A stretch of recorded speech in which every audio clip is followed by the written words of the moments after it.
জয়গুরু শ্রী শ্রী ঠাকুরের নারী নীতিতে আছে, সেবা মানে তাই যা মানুষকে সুস্থ, স্বস্থ, উন্নত ও আনন্দিত করিয়া তোলে।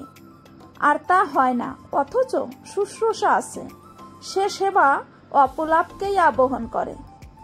অনেকের আবার ধারণা আছে একজন দরিদ্র ব্যাধিগ্রস্ত লোককে বসিয়ে বসিয়ে খাওয়ালেও সেবা করা হয়।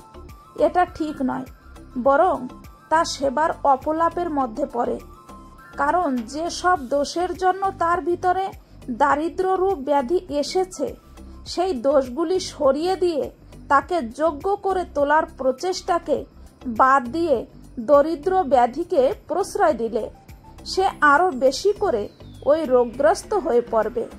সাধারণত দরিদ্র ব্যাধিগ্রস্ত মানুষের ভিতর নিম্নলিখিত অবগুণগুলি ফুটে উঠতে দেখা যায়, যেমন আত্ম অবিশ্বাস, ঠুকনো মান, অকৃতজ্ঞতা, আলস্য ও আত্মরম্ভিতা প্রভৃতি। শ্রী শ্রী ঠাকুর।